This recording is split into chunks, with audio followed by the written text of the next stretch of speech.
네, 제가 지난주에 제주도에 있었는데요. 하마터면 못 올 뻔했습니다.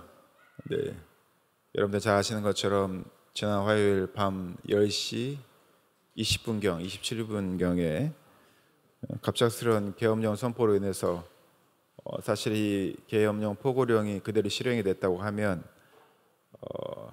어떤 분은 저한테 그 얘기를 하더라고요. 진 목사 잡혀가는 거 아니었겠냐고. 여하튼 뭐 비행기도 제한을 받게 되고 모든 전체 나라에 영향을 끼치는 건 당연한 거고요. 어떤 엄혹한 또 어두운 삶들이 우리 가운데 불안 가운데 있었을지 모르는 일입니다. 그래서 이 지난 일주일 동안은 매일 밤마다 사람들이 다음 날 무슨 일이 벌어질까 걱정을 했다고 하죠. 그래서 우리가 잘 아는 인사, 밤새 안녕하셨습니까? 라는 인사가 그냥 허투루 하는 말이 아니라 진짜 밤새 무슨 일이 일어나지 않을까 걱정하는 말이었다는 이야기도 합니다. 밤새 안녕하셨고 또 오늘 예배에 오셔서 너무 반갑습니다. 오늘 예배를 드릴 때 주님께 주시는 귀한 은혜가 우리 성도들에게 있기를 간절히 부탁드립니다. 아멘. 오늘 또 사도행전 26장 전체의 말씀을 읽었습니다. 꽤 긴 말씀이지만 이 말씀은 바울이 본인이 어떻게 회심하게 되었는지 그리고 왜 이 자리에 있게 되었는지에 대한 아그리빠 왕 앞에서의 변명 또 설명의 이야기가 담겨 있습니다. 오늘 본문에 나오는 이 회심 이야기는 오늘 성경 26장에만 나오는 말씀은 아닙니다. 사도행전을 쭉 읽다 보면 9장에서도 한번 나오고요. 또 22장에서도 바울의 회심 이야기가 총 3번 나옵니다. 오늘 본문을 포함해서 오늘 본문은 뭐 여러분들 잘 아시는 것처럼 바울의 다메섹 도상에 다메섹에 예수 믿는 자들을 잡아들이고 핍박하려 가던 도중에 주님에게서 들은 말씀을 아주 소상하게 상세하게 기록한 본문입니다. 그리고 9장과 22장에는 포함되지 않은 또 새로운 말씀도 첨부되어 있습니다. 오늘 본문 중에 보면 14절 말씀인데요. 14절을 보면 이렇게 되어 있죠. 부분 중에 보면 가시체를 뒷발질하기가 너에게 고생이다 이런 말씀이 있는데 이 말씀만 들으면 이게 도대체 무슨 말인지 잘 모르시겠죠. 생소한 단어도 있고 전체적인 문장도 이게 어떤 표현일까 이렇게 좀 생각하는 분들이 계실 텐데 그래서 이 말을 좀 더 쉽게 번역한 성경이 새번역 성경입니다. 새번역 성경에는 전체 말씀을 보면 14절 말씀에 보면 이렇게 되어 있습니다.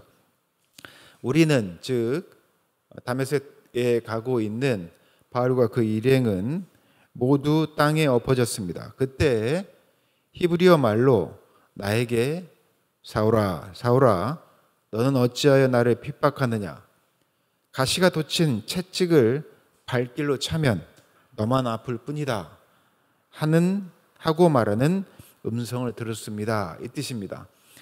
다시 말하면 가시체를 뒷발질하기가 너에게 고생이다. 이 말씀은 가시가 돋친 채찍인데 막 가시 이렇게 모처럼 이렇게 박혀 있는 예수님께서 실제로 그 채찍으로 맞으셨죠. 그러한 가시 돋친 채찍을 발길로 차면 누가 아프다? 발길질한 너만 아플 뿐이다. 이렇게 이야기하는 겁니다. 그리고 오늘 본문에 의하면 바울이 지금 어떠한 행위를 하고 있는지 스스로 가시돋친 채찍을 차는 행위를 지금 하고 있을 뿐만 아니라 그러한 바울을 주님께서 만나 주셔서 빛처럼 나타나셔서 그에게 주신 사명이 있습니다. 오늘 본문에 보면 사울이 어떠한 광경에 압도가 됩니다. 해보다 눈부신 빛에 압도되었다라고 성경은 기록하고 있는데요. 해보다 눈부신 빛에 압도되어서 그가 아무것도 볼 수 없는 그런 상황에 처하게 됩니다. 그런 사울에게 예수님께서 일어나 서라라고 하시며 그를 이방인에게 보내는 복음을 전하는 이방인 선교를 하게 하는 복음을 증거하는 이가 되게 하겠다라고 하는 주님의 약속의 말씀을 사도 바울 그 당시에 사울이라고 하는 청년이 다메섹 도상에서 듣게 됩니다. 그리고 그가 할 일을 알려주시는데요. 그가 할 일은 18절에 나와 있습니다. 이렇게 되어 있습니다. 18절 말씀 같이 한번 읽어볼까요?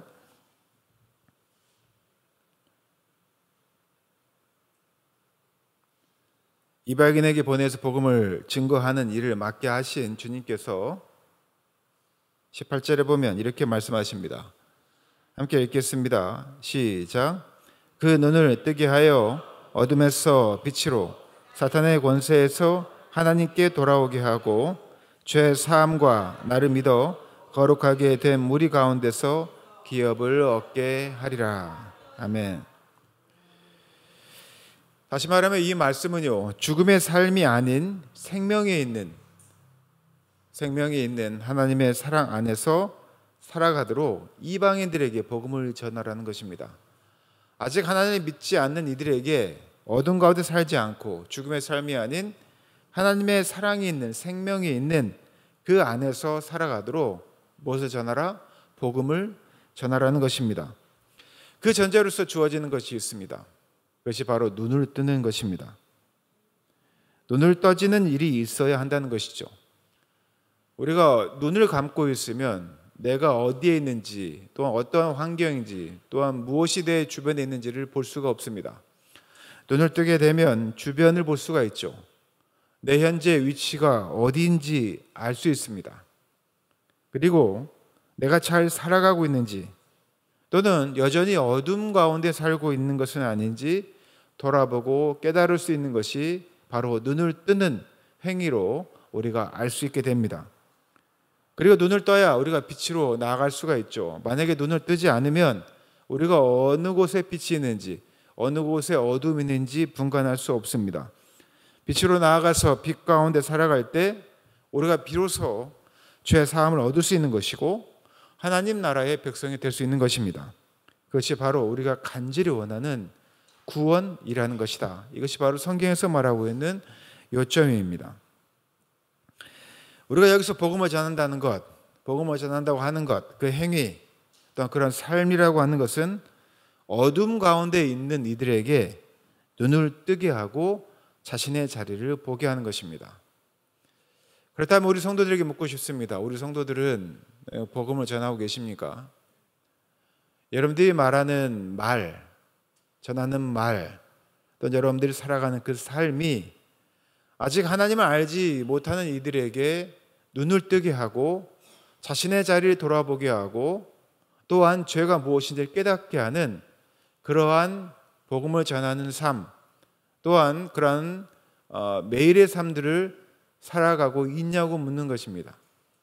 여러분들이 일주일 동안 살아오셨지만 그냥 무의미하게 매일매일 다람쥐 채바퀴 돌듯이 그런 삶을 살아오셨는지, 아니면 우리 여러분들 삶 현장에서 여러분들이 만나는 이들에게 복음을 전함으로 어둠 가운데 있는 이들에게 눈을 뜨게 하여 그들의 자리를, 자신의 자리를 볼 수 있게 하였는지 한번 물어보시라는 겁니다.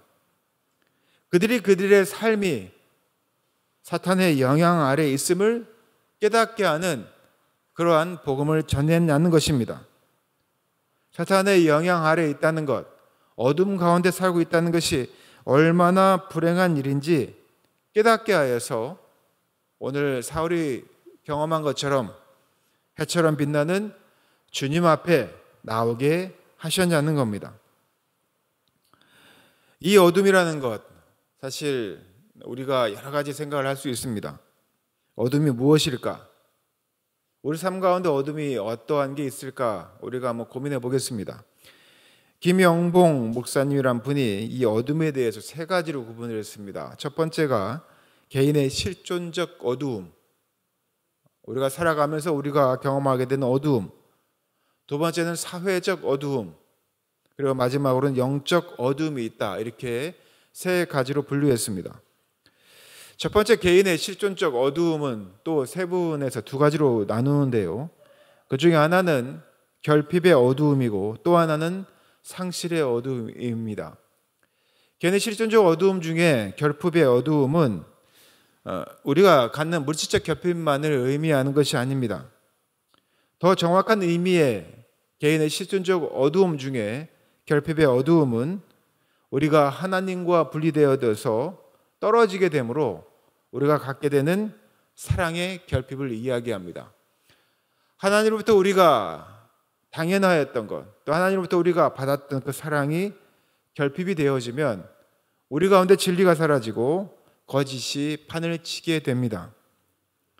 이것이 바로 우리가 갖게 되는 가장 안타까운 결핍의 어두움입니다. 또 하나는 상실의 어두움입니다. 우리는 여러 가지 상실을 경험하게 되죠. 대표적으로 한번 얘기를 들어보죠. 여러분들 에이징 커브라는 얘기 들어보셨습니까? 영어이긴 한데 에이징 커브란 말은, 에이징이라는 말은 나이를 이야기하는 겁니다. 나이가 들면서 꺾이는 면이 있다는 거예요. 저도 지금 50대가 되다 보니까 운동을 좋아하는 사람인데 20대, 30대 청년들과 축구를 하다 보면 이 에이징 커브를 몸으로 체험을 합니다. 에이징 커브라고 하는 것은 내가 나이가 들어서 옛날과 같은 몸을 유지하지 못하는 겁니다. 야, 내가 왕년에는 이 정도는 했는데, 그런데 어느 순간 이게 안 되는 거죠. 그리고 내 몸의 건강이 아무리 훈련을 하고 또는 운동을 해도 옛날과 같은 운동력을 가지지 못합니다. 이것을 에이징 커브라고 하는데, 에이징 커브라는 말은 우리 일반인들에게는 천천히 경험되어진 일이죠. 그러다 어느 순간 확실하게 느껴지는 건데, 이 에이징 커브는 주로 전문 선수들에게 드러납니다.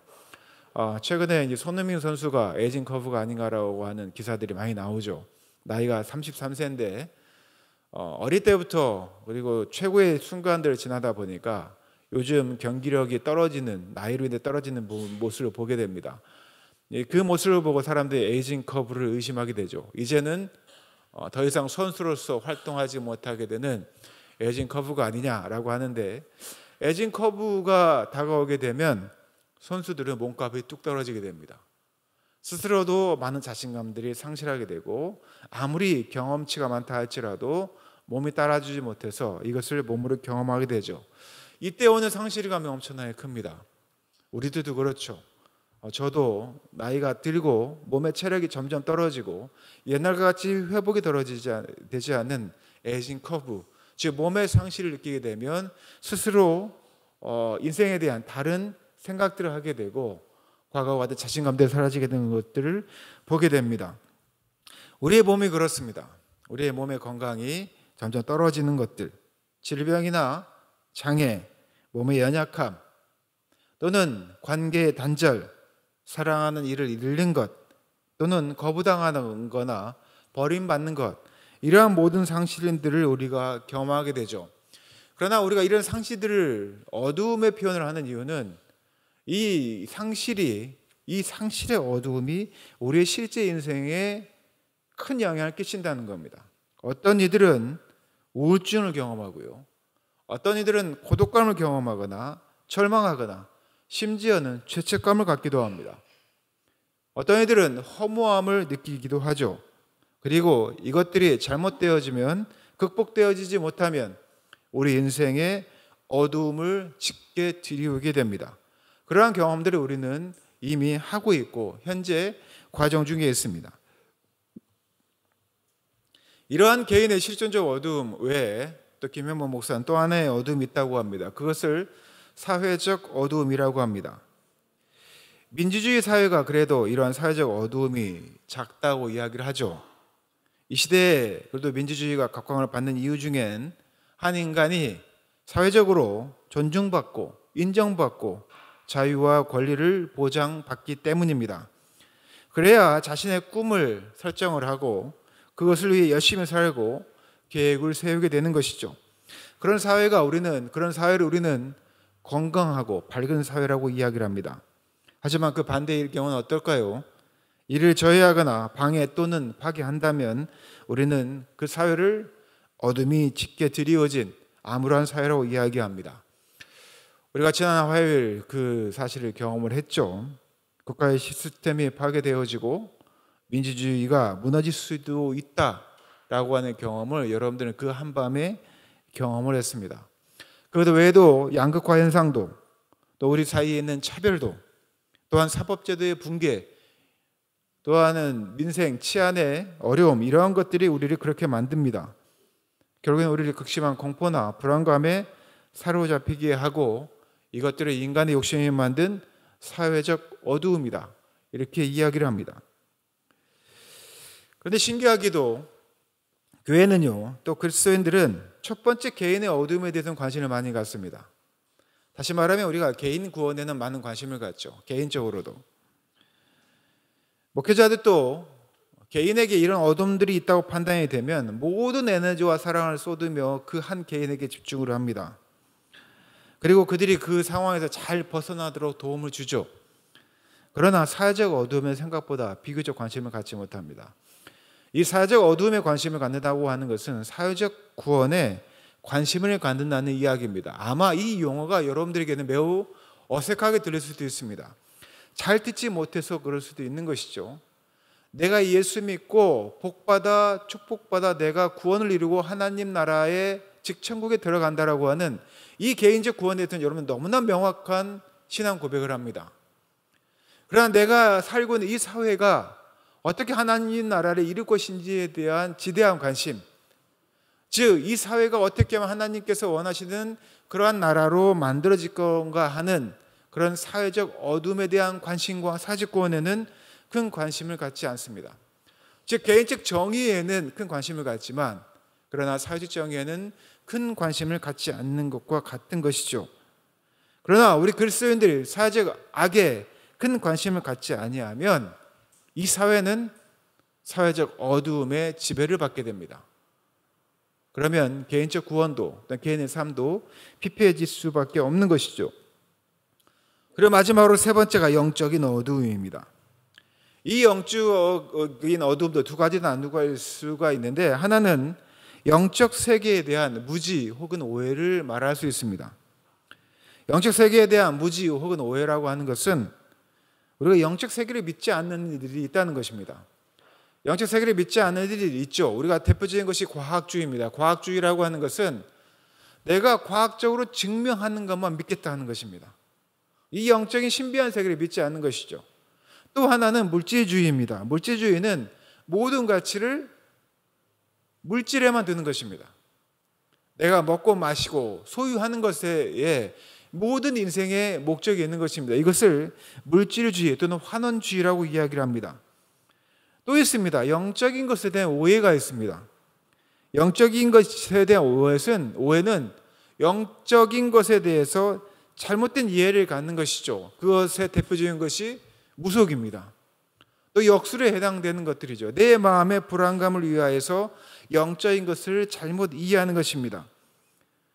그러면 우리가 이러한 것들에 대한 잘못된 이해들 또한 오해들이 결국에는 우리가 무속이나 역술에 잠식당하게 하고 침식당하게 하고 그리고 하나님의 뜻을 방해하게 되고 인간을 그러한 잘못된 것들에 의해서 노예가 되게 합니다.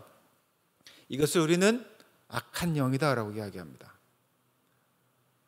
우리가 악한 영에 사로잡히면 하나님이 아닌 잘못된 것에 경도되어지고 그것을 믿고 그것에 따르고 불안감에 사로잡히게 되죠. 공포에 사로잡히게 됩니다.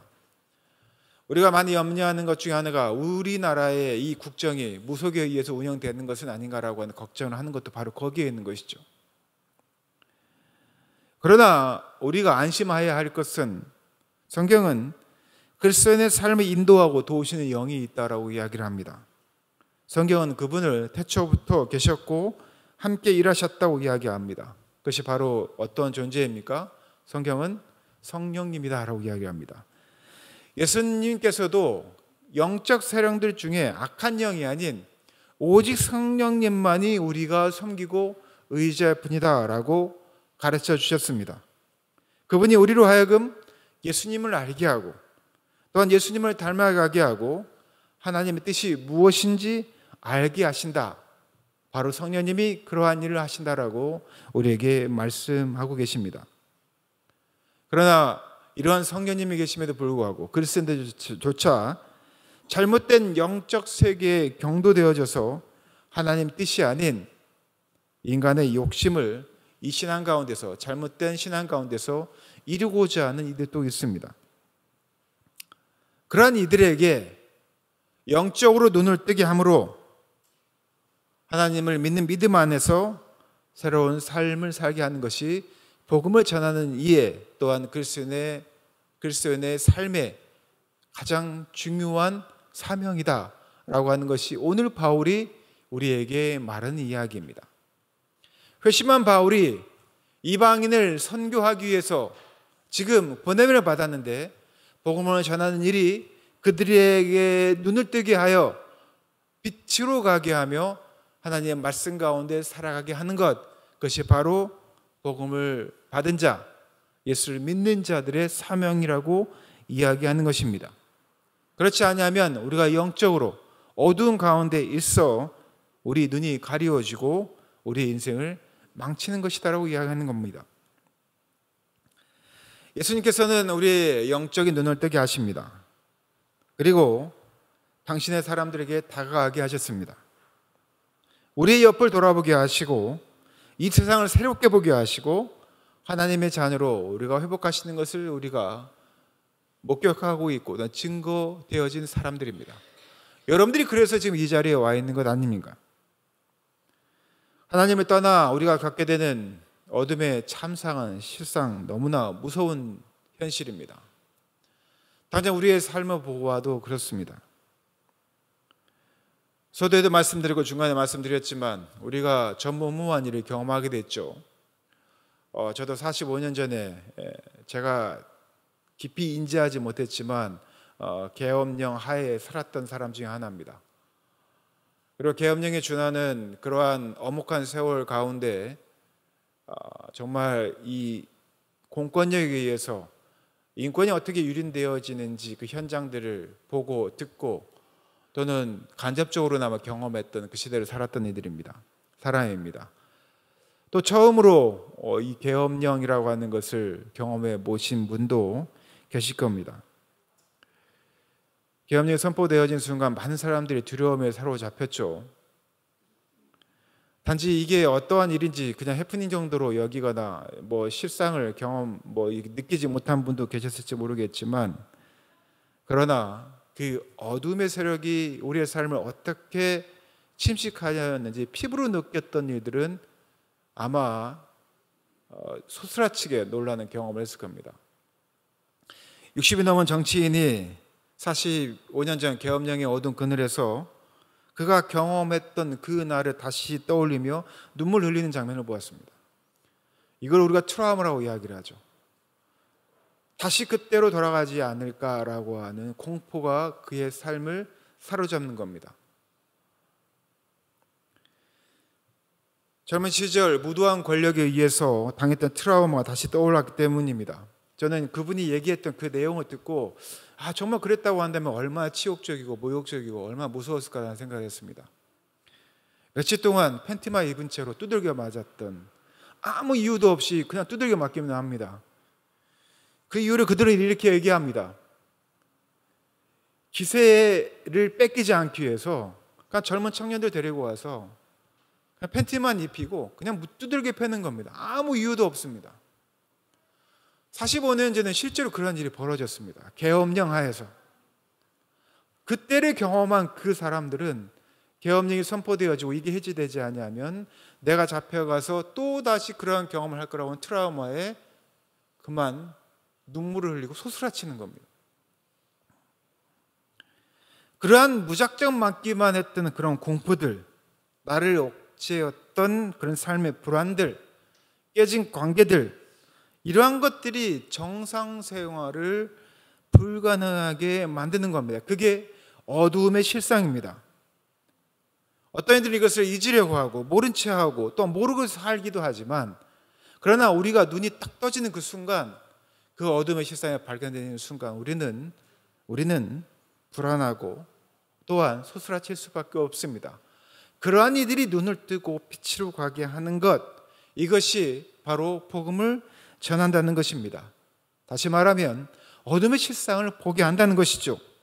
그리고 그 복음으로 인하여서 그들이 눈을 뜨고 빛으로 오게 하는 것이 바로 우리에게 주어진 사명입니다.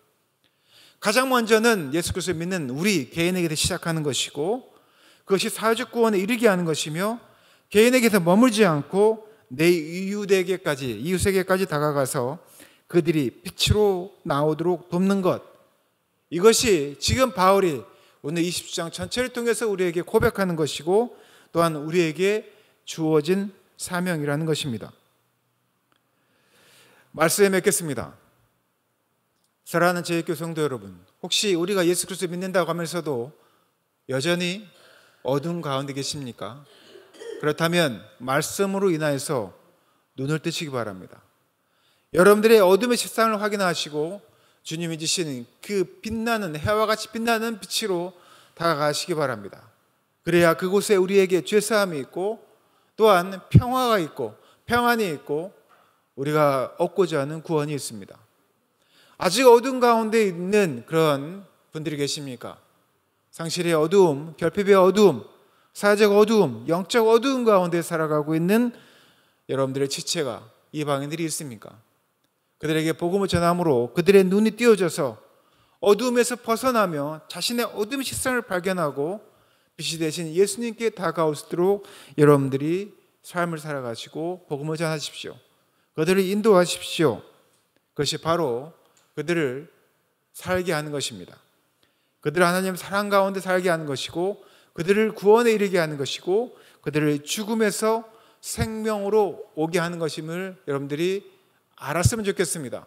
눈을 뜨고 빛으로 오게 하는 것, 복음을 전하는 것이 이 시간 예배를 드리는 우리 사랑하는 제1교회 성도들에게 주어진 사명임을 잊지 않으시고 오늘 이 예배당을 벗어나는 그 순간 여러분들이 만나는 모든 이들에게 이 복음을 전하며 살아감으로 그들이 눈을 뜨고 우리 예수 그리스도라고 하는 그 빛으로 나오게 하는 귀한 사명들을 잘 감당하는 우리 제1교회 성도 되시기를 예수님의 이름으로 축원하고 부탁드립니다. 함께 기도하겠습니다.